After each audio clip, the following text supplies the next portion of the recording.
Kantor Kementerian Komunikasi dan Informatika yang kini menjadi Kementerian Komunikasi dan Digital atau KOMDIJ, Kamis siang digeledah penyidik Kejaksaan Negeri Jakarta Pusat.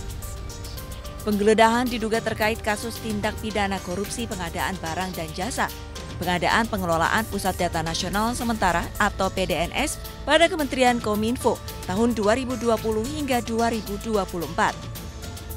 Total anggaran pengadaan PDNS mencapai lebih dari 958 miliar. Di Kominfo atau Kominfo Digi dan beberapa tempat lainnya di Jakarta Pusat, Jakarta Selatan, Bogor, serta Tangerang Selatan terkait dengan penyidikan dugaan tindak pidana korupsi pada kegiatan pengadaan barang dan jasa, pengadaan data nasional sementara tahun 2020 sampai dengan 2024. Dari lokasi, penyidik juga menyita beragam barang bukti, mulai dari dokumen, uang tunai pecahan rupiah dan dolar, mobil, tanah, bangunan, serta barang bukti elektronik lainnya yang diduga berhubungan dengan tindak pidana korupsi Akuo. Kejaksaan Negeri Jakarta Pusat mencatat korupsi diduga dimulai pada tahun 2020. KOMDIJ yang saat itu bernama Kominfo melakukan pengkondisian tender untuk memenangkan PT AL.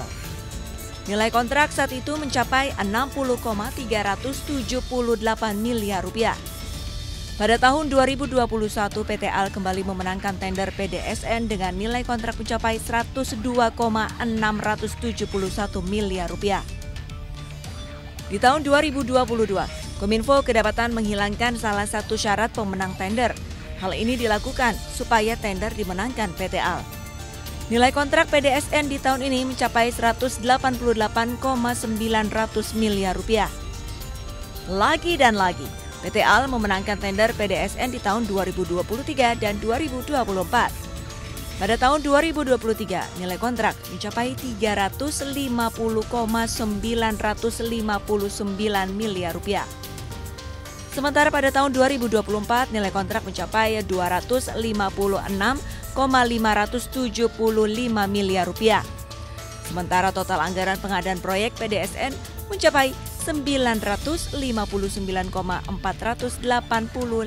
miliar rupiah.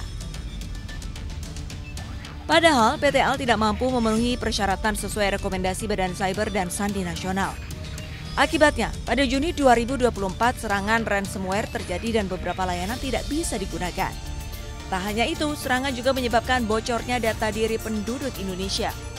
Guna mengungkap dugaan korupsi yang mencapai hampir 1 triliun ini, Kejari juga menggeledah sejumlah tempat lainnya di wilayah Jakarta Pusat, Jakarta Selatan, dan Bogor. Tim Liputan, iNews melaporkan.